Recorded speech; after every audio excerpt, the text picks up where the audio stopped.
following is a chapter reading by the Worm Audiobook Project. Please support the original author at parahumans.wordpress.com. Thank you and enjoy.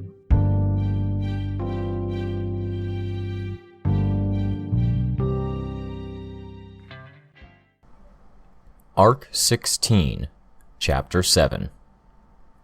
Living in a city meant dealing with some recurring issues. Crime, having to lock the doors, congestion on the roads, crowds getting in the way on footpaths, stuff we dealt with so often that we considered it routine. We considered it background noise, or we managed without even thinking about it.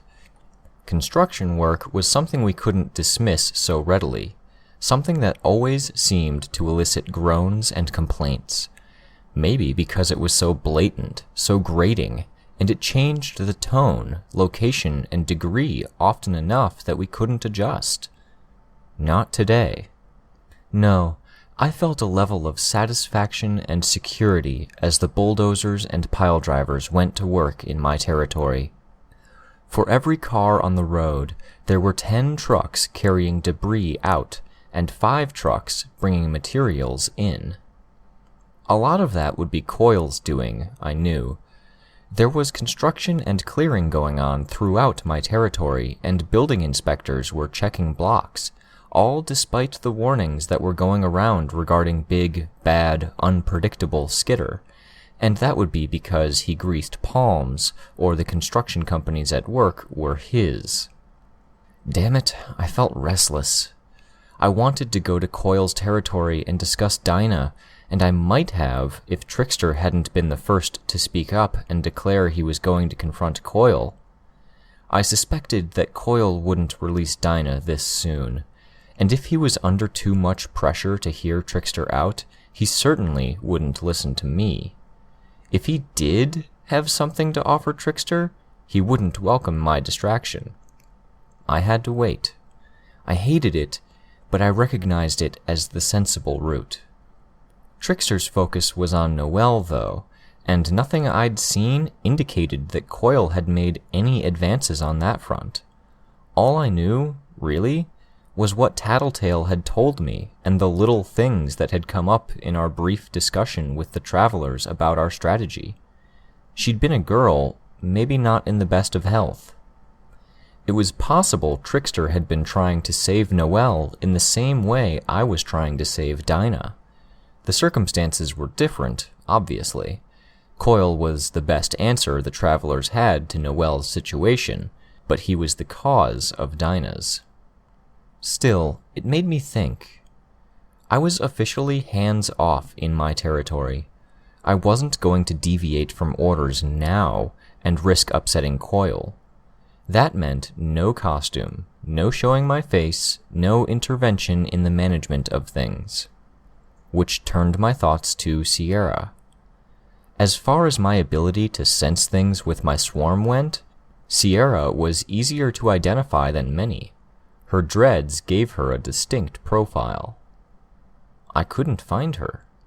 I could find Charlotte. That wasn't a problem. She was in the company of the kids, half a block away, giving each kid 2 6-packs of plastic water bottles to ferry out to the various work sites.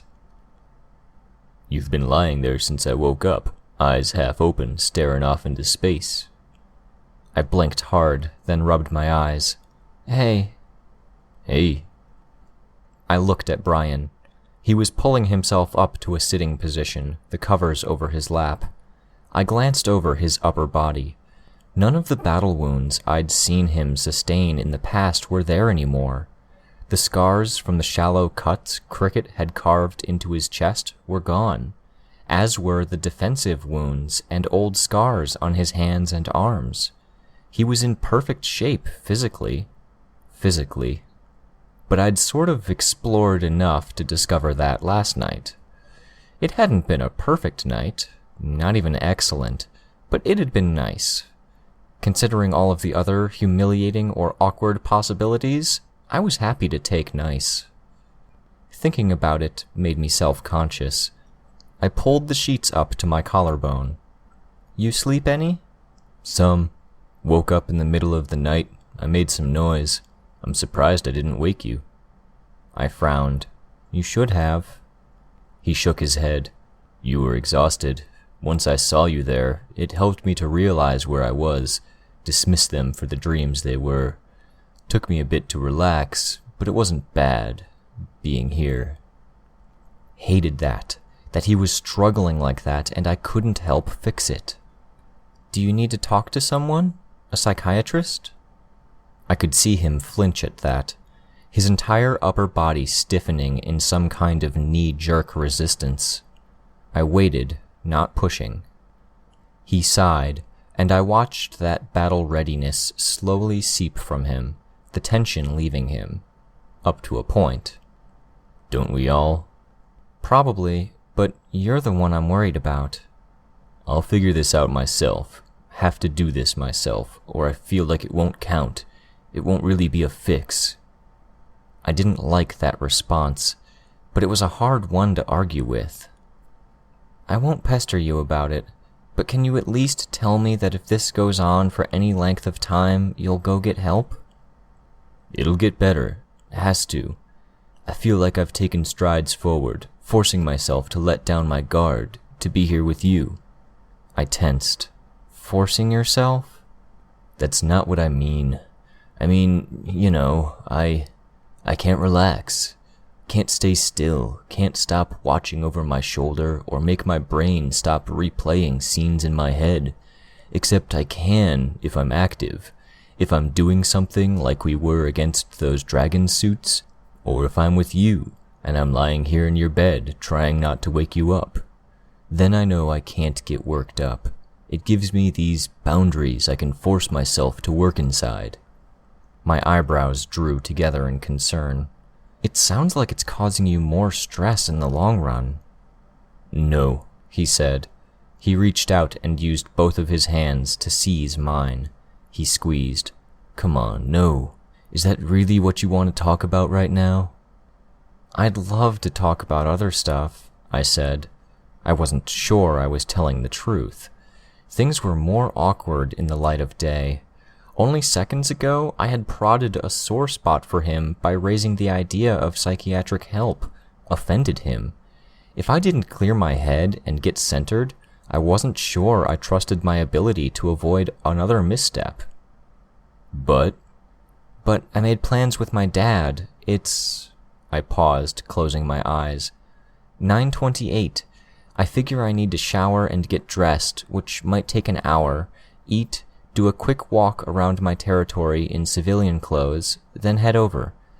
I want to spend time with you, but after the intensity of the past little while, taking things slow this morning feels like a nice idea." "How do you know the time?" "Bugs on clock hands," I said, pointing toward my bathroom. You want company?" My eyes widened a little. "In the bathroom?" He grinned. "For breakfast. And the walk around, if you want. I could learn stuff. We're liable to lose track of time if we share a shower." "Yeah," I said. "Please, we'll have breakfast. Walk." I climbed out of bed, tugging one of the sheets free of the bed so I had something to wrap around myself as I made my way to the bathroom. With my bugs, I could sense Brian getting out of bed shortly after I'd abandoned the sheet, climbed into the shower, and pulled the makeshift shower curtain into position. He made his way downstairs and began putting breakfast together. He set 2 plates down and then said something to the empty room. I still had the scene in mind a little while later as I ventured downstairs. I was dressed now, a tank top, jeans, and sweatshirt around my waist, my hair towel-dried but still damp. "Were you talking to me?" "I was saying it probably isn't very hygienic to have houseflies landing on dinner plates." Okay, so he wasn't going crazy. "They landed on the edge and they're mine, from the terrariums upstairs. They're in as sterile an environment as you'll get." "Okay, just saying."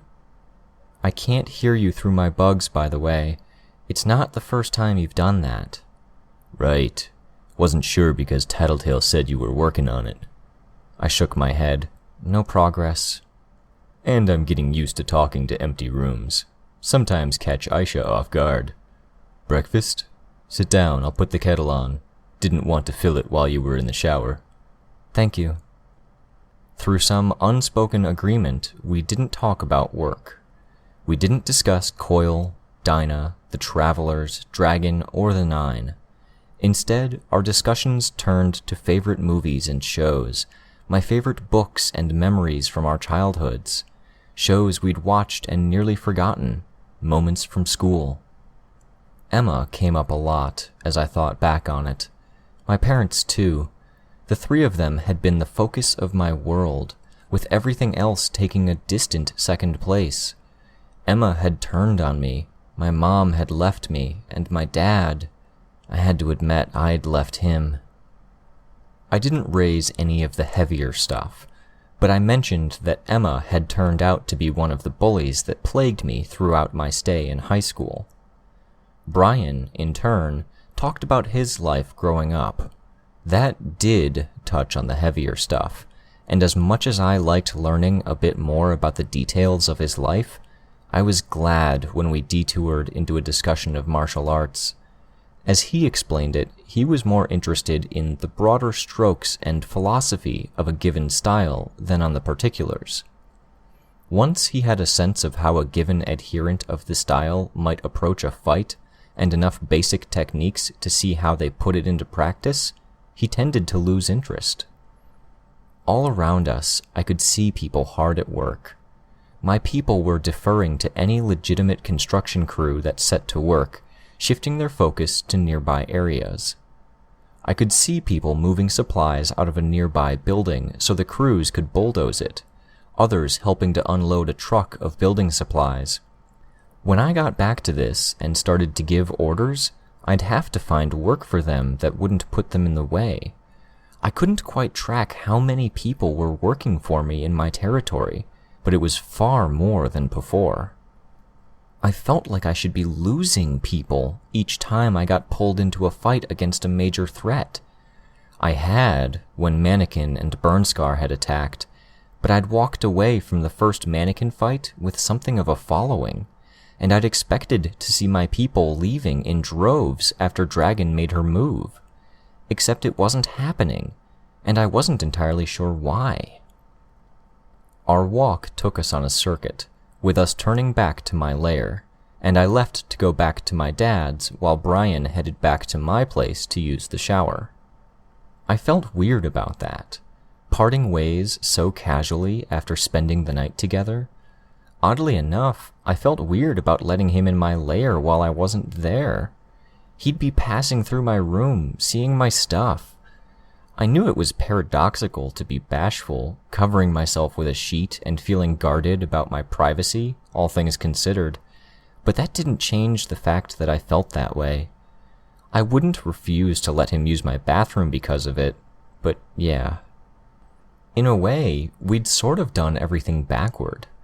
We'd started with the long-running partnership, with the family, if I wanted to think about managing the others in that sense. In the course of that, we'd been through hell and back. We'd backed each other up, helped each other, all hurdles one might face in a marriage. Then there were the more recent cases of actually talking about the relationship happening. There was last night, then the more casual date and getting to know each other better this morning. If it wasn't 100% backwards, it was at least pretty jumbled up. Or maybe I was looking at it in an immature way, expecting some simplistic, formulaic storybook notion of how a relationship was supposed to proceed. I made my way to my dad's, thinking about 1,000 things at once, not wanting to think about anything in particular. There were cars parked out front. There was a strange car in the garage with the door open, 2 others in the driveway, my dad's at the end. With a few stray houseflies, I casually noticed a dozen people inside the house. My dad was there too. I immediately thought of Coil. Had he divined what I had planned today? Planned some counterattack? I'd foregone my costume so I wouldn't feel compelled to use it in a pinch, and I'd removed my knife holster from the costume and had it clipped to the back of my waistband so it was in the midst of the folds, blanketed by various wasps and spiders. The setup might have been awkward for anyone else, but spending the past few weeks and months while using my bugs to help guide my hand left me fairly confident that I could slip my hand through the folds and draw it at a moment's notice if I had to. Then a man opened the door. I let myself relax. "No shit," he said. "Taylor?" "Hi, Kurt," I greeted my dad's coworker and longtime friend. "Been a long time. Barely recognized you, kid." I shrugged. "How are you doing?" He cracked a wide grin. "Working, getting by. Better than we were doing. Now, you coming inside, or are you gonna stand in the driveway for the next 5 minutes? I followed him into the house. My dad was in the living room, surrounded by familiar faces. People I'd seen around when I'd gone to his workplace or when they'd dropped by the house. I could only put a name to the people who my dad called friends: Kurt, Kurt's wife Lacey, and Alexander. Even Lacey was burlier than my dad, with a build like Rachel's, muscle added onto that. The other three were familiar, but I didn't know them well. My dad and myself accepted, every person in the house had spent their lives doing manual labor. Just looking at him, he looked like the odd one out in every way, in clothes and body type and demeanor, but he was relaxed in a way I hadn't seen in years, surrounded by friends with a beer in hand. My dad saw me, mouthed the word, "Sorry." Kurt saw it. "Don't blame your old man. Alexander brought a truckload of beer in from out of town. We got to drinking. We thought we'd include Danny, drag him along, invited ourselves. Didn't know he had plans." "It's fine," I said. Nobody that could be a threat. None of Coyle's people. I let myself relax. What had I been thinking? That he'd strong-arm my dad? "Heya, Taylor," Lacey said. "Haven't seen you since the funeral." Nearly 2 years after the fact, it still hit me like a punch in the gut. "Hell, Lacey," Kurt said. "Give the girl a second to get used to having people in her house before you drop that on her." I glanced at my dad, elbows on his knees, a 24-ounce can of beer clasped in both hands. He'd lowered his head to stare at the can. He didn't look devastated or even unhappy. It hadn't caught him off guard like it had hit me. Knowing these guys, I could guess it came up with enough regularity that he was used to it. "Aw, baby," Lacey said. She raised a beer in my direction. "Just a little drunk. Wanted to say your mom was good peoples. She hasn't been forgotten. Sorry if that came out a little direct." "It's okay," I replied. I shifted my feet restlessly. I'd never felt more a stranger in my own house. Didn't know where to go, where I wouldn't be drawing attention, have people asking me questions. It was hard enough with my dad and I having this distance between us, but there were other people in the equation now. "We're leaving in a few minutes. It's hard to get around, so they're scheduling events together so we don't need to make 2 trips. The last debate is this afternoon, then mayoral vote right after. You catch the debate the other night?" I shook my head. Didn't even know what happened. "Well, if that's any indication, this one's bound to be a pisser. So we're drinking to mellow out. And I'd feel a hell of a lot better if your dad had more than 1 beer, so he can relax some and hold back from choking one of the smarmy bastards." "Not about to do that," my dad said. "Wish you could, but it wouldn't be worth it in the end if you wound up in jail and left that daughter of yours alone. It's all good. We'll go in stinking of beer, offer some drunken commentary from the sidelines, punctuated by a few off-color words." Kurt smiled. "Please don't," my dad said. He hadn't raised his eyes from the beer in his hands, but he was smiling too. "You want to sit and let 'em say what sounds good for them?" Kurt asked. "I was thinking it'd be better to ask the hard questions if we get a chance. A big part of the crowd's going to be people from the North End. Good few of them are going to be from the docks. So why don't we ask him what's happening with the ferry?" "He's going to brush it off," Lacey said. Not in the budget, with everything that's going on. Then that's a good time for some booing and drunken swearing, my dad answered, smiling. Kurt busted out a laugh. You want to start a riot, Danny? No, but might sway the undecideds to see just how unimpressed we are with the man. Everyone's unimpressed with Mayor Christener, Alexander spoke up. He was a younger guy, heavily tattooed, with thick eyebrows that gave him a perpetual glower. Every time I saw him, he had his hair cut in a wild style. Today, he had the left 1/3 of his head shaved, showing off a fresh tattoo of an old-school pinup girl in a bikini with her elbow appearing to rest on his ear. Disaster does that, I spoke up. We want someone to blame, and the guy in charge makes for an easy target.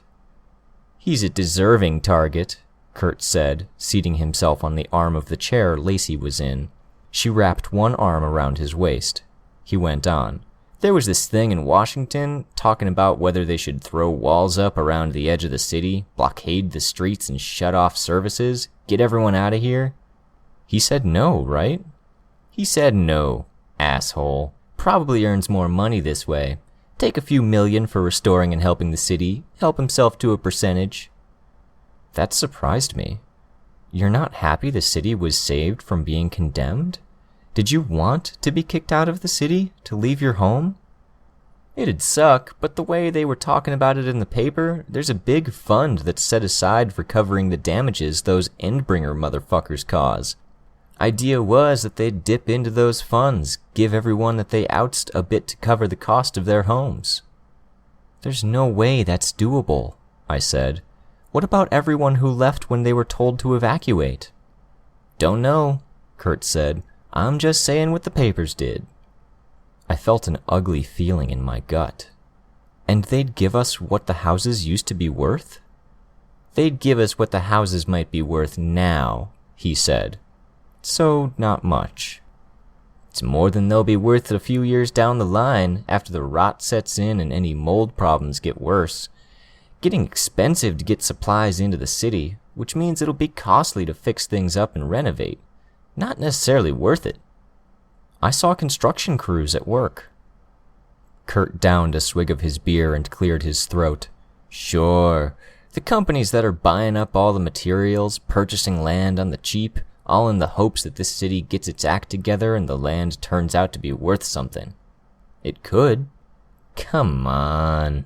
He made the words a groan. We're under the tyranny of supervillains. Heroes don't have what it takes. Used to be they were outnumbered, but they were trying, making a difference in little ways. Now they're outnumbered and losing. What's the point? Just a hypothetical question, I said. But isn't it better to be in a city that works, where villains rule the streets instead of a failed city with the same villains in a less prominent position? Lacey groaned a little. Sweetie, had a few too many to wrap my head around the question. Might be time to stop then, Lacey, my dad said. Turning to me, he said, I suppose you're asking the classic question, Taylor. Would you rather be a slave in heaven or a free man in hell? Free man in hell, Kurt responded. Fuck, you think I'd be doing what I do, living here, if I was willing to make nice, suck up to the guys in charge, and do what I was told? Some of the others were nodding, Lacey and Alexander included. I looked at my dad. What's your answer, Danny? Kurt asked. I'd rather not be a slave or in hell, my dad responded. But sometimes I worry I'm both. Maybe we don't get the choice. You're the most depressing asshole of a friend I got, Kurt said, but he said it with a smile. Why are you asking, Taylor? Lacey asked. I shrugged. How much could I say without giving them cause for suspicion? Saw some of the stuff going on in the shelters. Some sick people, unhappy people. It was a long while before anything started getting better, and as I understand it, it was the villains who made the first move in getting things fixed up. For their own benefit, you can't rule a hole in the ground, Alexander said. Maybe, I said. Or maybe bad people can do good for the sake of doing good, at least once in a while. They're taking charge. They're keeping things more or less quiet and peaceful. It's better than what we had." "The problem with that," my dad said, "is that we'd be setting humanity back by about 3,000 years if we let that happen. It'd be falling back into an Iron Age mindset and leadership. The people with the numbers and the weaponry lay claim to an area through sheer military strength. They stay in charge as long as they can through family lines, merging families with whoever else has the military strength. That lasts until the family in power peters out or someone smarter, stronger, or better armed comes in to seize control. Might not sound so bad until you figure that sooner or later, the person who gets control is going to be someone like Kaiser." "Kaiser's dead," Kurt said. "Yeah?" My dad raised an eyebrow. "Okay, but I was speaking in general terms. Could just as easily be Lung or Jack Slash, instead of the relatively benign villains that are in charge right now. Again, I stress, it's just a matter of time. Just a matter of time until we lose. I lose, and someone else claims Brockton Bay for themselves," I thought. "What would you rather have happen?" I asked. "Don't know," he said, "but I don't think complacency's the answer." "Last debate," Kurt said, "people kept bringing up the capes. Moderator kept shutting them down, telling them that they were supposed to be talking economy and education. Today, we'll hear some talk on the crooks running the city, hear what the candidates have to say on the subject." "We should go soon," Lacey said, "if we want to get a seat instead of standing around at the sides." My dad looked up at me. "Can I get you any food, Taylor? I promised you something." "I'm all right. Had a late breakfast. Maybe when we get back?" "I'd offer you a drink," Kurt said, chuckling, "but that'd be against the law. How old are you anyways?" 15, I said. 16. I turned to look at my dad. "It's the 19th, he said. "Your birthday was a week ago." "Oh." I'd been a little distracted at the time. A week ago, that would have been around the time we were wrapping up our confrontation with the Slaughterhouse 9. Lovely. "That's the saddest goddamn thing I ever heard," Kurt said, getting off the chair's armrest and helping Lacey to her feet. "Girl missing her birthday like that? I'm guessing you don't have your license then, huh?" "No." "Damn. Was hoping you'd be our designated driver so your dad could have another." "I've only had half a tall boy," my dad said, shaking his can lightly to let us hear the contents sloshing against the sides. "And we'll be driving slow on these streets anyways. Who's driving the other car?" Alexander raised his hand. He only had a glass of water. "Then we're off. Out of my house," he said. I could see him wincing in pain as he used the chair's back to help himself to a standing position, but he recovered. He started shooing the burly dock workers out the door. "Go, into the cars." We began to file out. Kurt and Lacey climbed into the back seat of my dad's car. The others got into Alexander's truck. "Should you be drinking with the kidney damage?" I asked as the doors shut. "You had trouble standing." "I got cleared yesterday. I'm back on a regular diet. Any hurt is just the muscle and the stitches. Thanks for worrying about me." "Of course I'm going to worry about you," I said, frowning. "You have changed," my dad commented, resting his elbows on the roof of the car. "Wasn't so long ago that you would have walked into that situation and clammed up. Feels like that was a year ago." "Anyways, I'm sorry," he said. "I'd hoped this would be just you and me, having a chance to catch up. They invited themselves." "It's okay. I'm glad that you've got friends like that." "They're a bit overbearing," my dad said. "The window's open a crack," Kurt said from inside the car. "We can hear you." "They're overbearing," my dad repeated himself, raising his voice a notch. At a normal volume, he finished by saying, "But they're all right." Smiling a little, I climbed into the passenger seat. "Hey, Taylor," Lacey asked, Her voice was overly gentle, and for a moment I thought she was going to mention my mom again. I winced a little. "What?" I turned around in my seat, as much as I was able with my seatbelt on. "Just wanted to say thanks for the warning. You told your dad that Shatterbird was around, didn't you?" I nodded. "He told us. We were careful. I don't know if it saved our lives or not, but thanks for watching out for him, and helping us out as caller." "You're welcome," I said, before she could fumble over her words any further. I was glad he was in touch with them. From what I'd seen, I'd been left with worries that my dad was all on his lonesome. Introverted people like him, like us, were best paired with the Kurts of the world, or the Lisas. People that wouldn't be ignored or shrugged off. People who pushed the boundaries, so to speak, and drew us out of our shells. I enjoyed the drive as we made our way downtown, more than I thought I would. My dad and Kurt knew each other well enough that their dialogue flowed easily, and the same went for Lacey and Kurt, what with the pair being married. I had a feeling that, by the end, Kurt was feeling like he'd wound up on the short end of both exchanges. The town hall had survived the waves.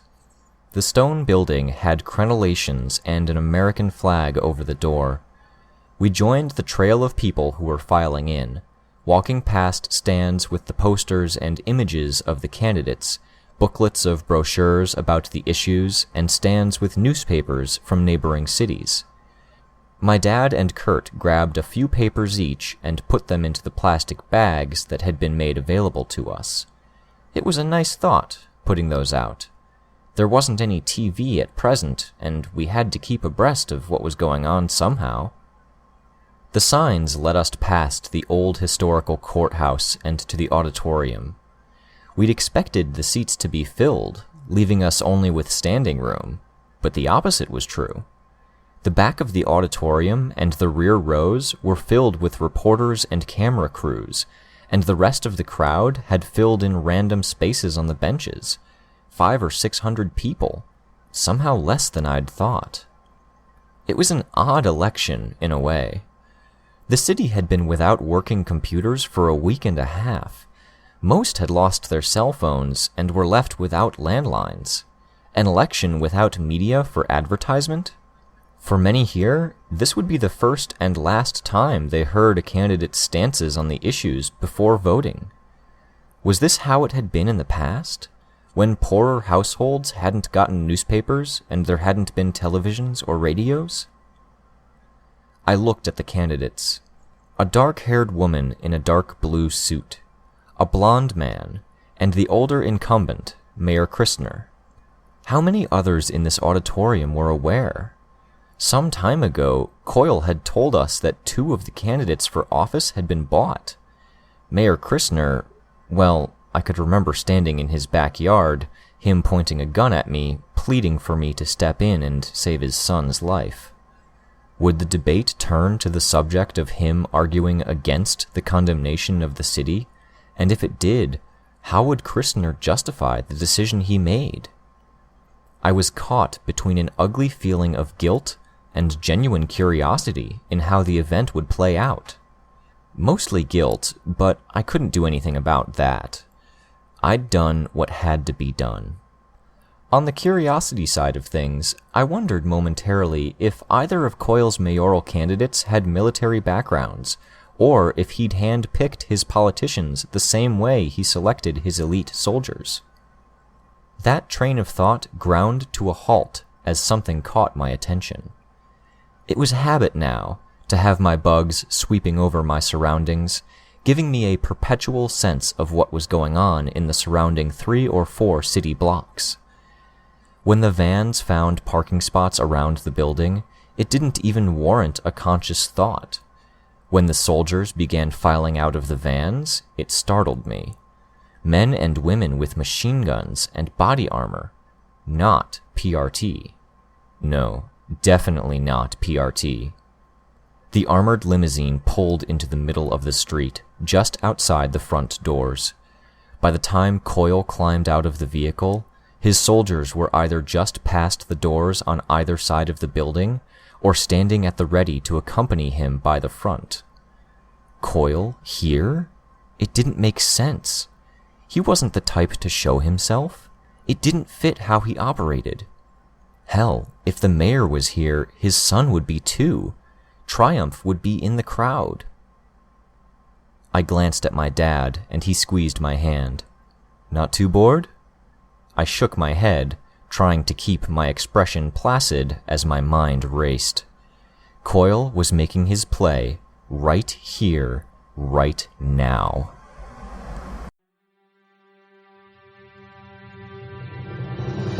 Hi, this is Rein. You just finished listening to a chapter from Arc 16, Monarch, from the web serial Worm by J.C. McCrae. This production is brought to you by the Worm Audiobook Project. If you would like to know more about us or to volunteer your own services, please check us out at audioworm.rein-online.org. You can download or listen to every chapter directly from our site, or you can find us on iTunes or any podcast app under Worm Audiobook. Thank you for listening.